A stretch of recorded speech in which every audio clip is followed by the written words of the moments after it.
We're making a fresh start. There'll be some tough choices along the way. Mr. Wayne. Alfred, what have you been up to? Fast cars, loose women. Martha, how are you? It's been a while. I'm engaged. Then what have you come back for? Harwood sparked a civil war. There'll be a proper argy-bargy. Not cricket, really, is it? The complete destruction of our enemy is in our hands. Sorry, this gun's new to me. We hold London at all costs. Consider it done. Martha, I'm worried about you. I'm not sure if you're brave or stupid.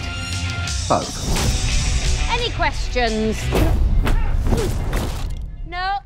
Good. Jack, good morning from Las Vegas. How are you? Hey, man. Very good. How are you? I'm doing great. Thanks for talking to me again. We spoke for season 1, and now we're back for season 2 for Pennyworth. Exciting show. I'm a big fan. But what's Alfred been up to, besides fast cars and loose women? Is he making a fresh start for season 2? That's the plan. I mean, London, so season 2 takes place a year on from season 1. And London, well, England as a whole is burning. We're at civil war. It's fully kicked off. The Ravens the Raven Union are militarized. They've taken over large swathes of the country. The No Name League are hanging on. And Alfred is running a nightclub in Soho in London, which is a neutral zone. And he is trying to make enough money to get out of England, take his mum, Bazza and Dave Boy, get to America and make a fresh start. Alfred has his eye on America, doesn't he? Yeah, that's the plan. I think, as I say, London, England is on fire. He doesn't want to fight anymore. He wants to get out of there and go to the land of hope and glory. But for season 2, Alfred is stuck between the Raven Society and Thomas Wayne and Martha Kane, isn't he? Yeah, I think,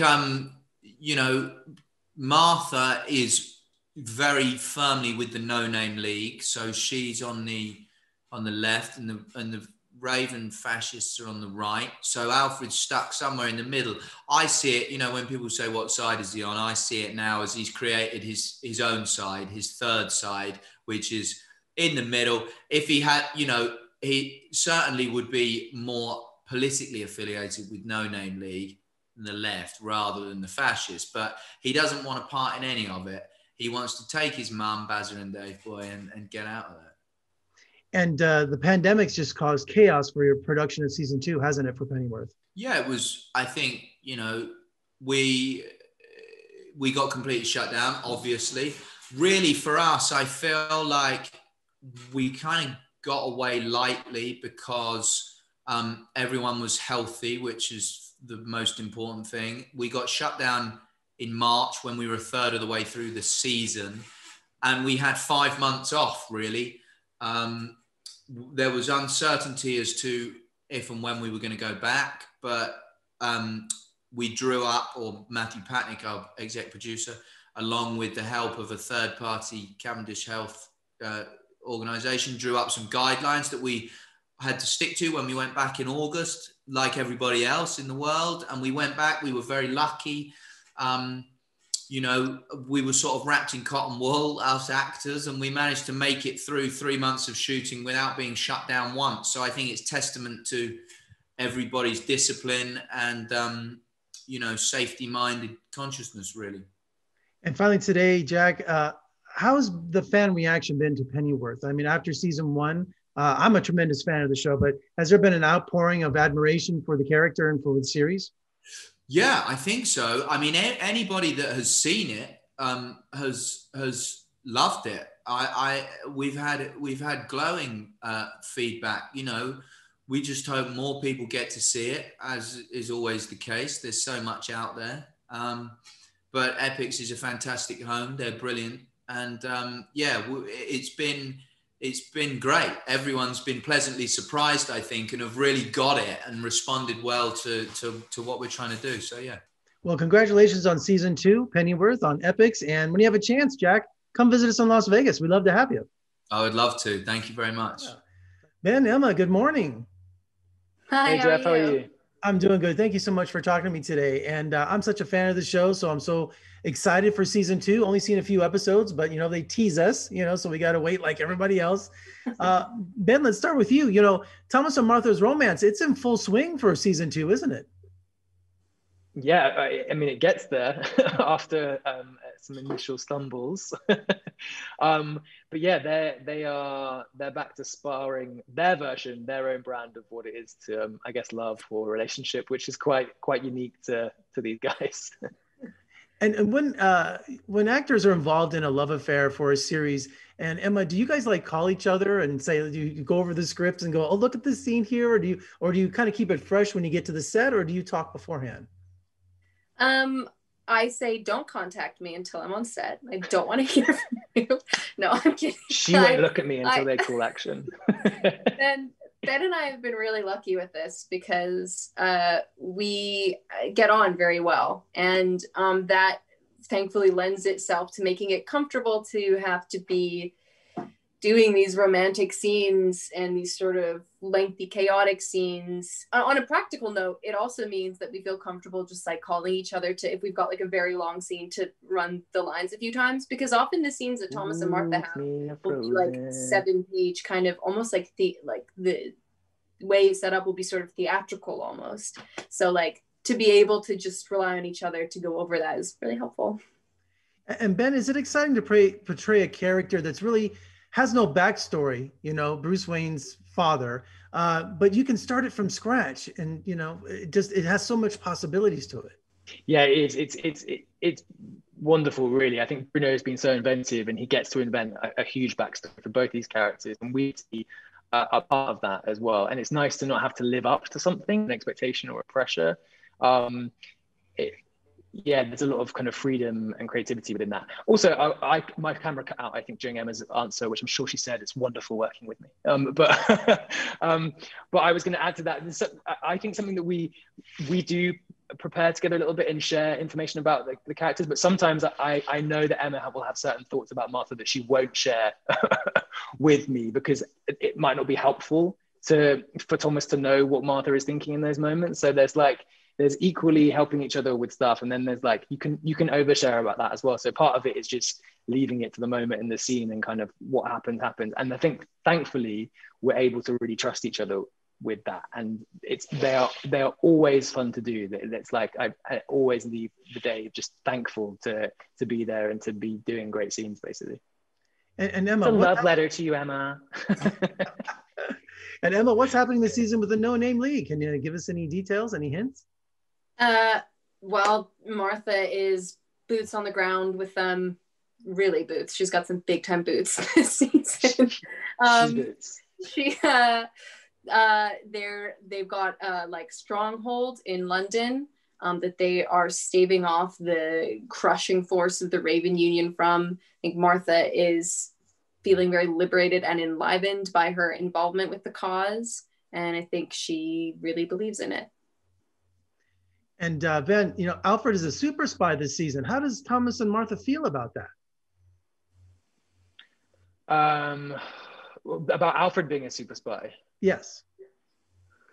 Yeah, I don't know if they ever come to a joint standpoint on Alfred, actually, and he doesn't factor into their interaction with each other very much in this season. But I think they each have their very separate thoughts about who Alfred is, and I think they think quite different things about him.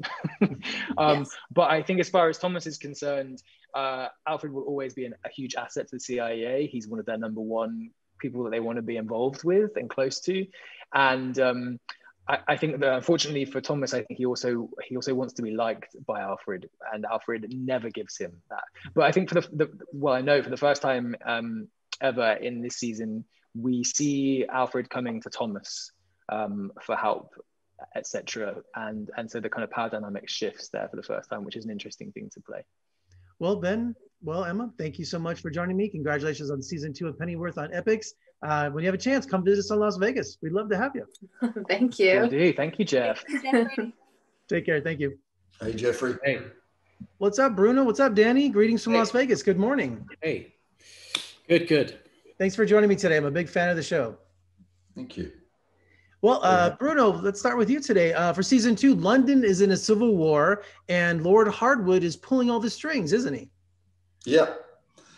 You know, as we've seen in the States recently, in times of conflict and things falling apart, the strangest people, the most unlikely people, even crazy people, can seize the moment and get to positions of power.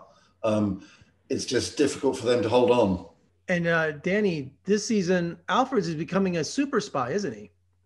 Yeah, and Jack's a natural for it. It's funny. It's not just a military thing that makes him capable. It's how what a people person he is. I think that's what I like about him, is that he's not a murderer. He does it with cunning and guile. And Bruno, Batman fans, they won't be familiar with the setting for Alfred this season, huh? You're really doing something different. Yeah, well, we're trying to. You know, from the start, what me and Danny hoped to do was create another room. You know, a different space. Like the myth is so expansive, but it tends to be that people stay along the broad pathways of the story, which means you kind of have to keep retelling the same story. And here was a chance that I don't know, blue sky is the wrong word for an English show, grey sky, but a large, expensive grey sky that meant that here's a stage where we can tell any number of stories that people haven't heard before that still connect to the big kahuna. And Danny, we have some new characters, Lucius Fox and Melanie Troy, joining us this season. Yes. It's, you know, as Bruno calls them, Easter eggs, dropping them in throughout the season just a little bit to keep that DC universe alive. And Bruno, COVID, you know, the pandemic putting delay for season 2 production. Is this just like the producer's worst nightmare? It's the producer's worst nightmare. It's the writer's dream. I've Warner Brothers send me a couple of like very pointed letters. It's amazing how much better the scripts are. Because when you have no deadlines, I guess it works out really well, right? Yeah, you know, that's the dirty secret of TV production, that you're writing as you're making.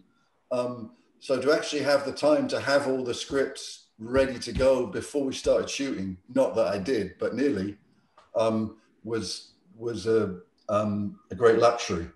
But beyond that, yeah, a nightmare. We were shooting cross-boarding and double banking, which means that we're shooting 4 episodes simultaneously with 2 separate crews, which is, that's a bit nutty.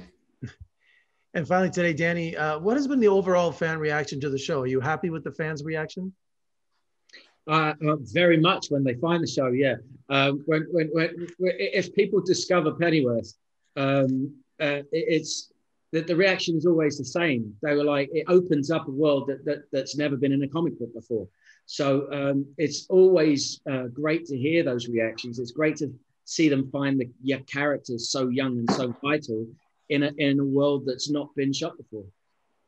Well, Danny, Bruno, thank you for joining me today. I'm a big fan of the show. It's I can't wait to watch the entire 2nd season. And when you have a chance, come visit us in Las Vegas. We'd love to have you sometime. I bet you need people. Yeah, you need people. We do. Please come visit. Okay. We'll be at your door.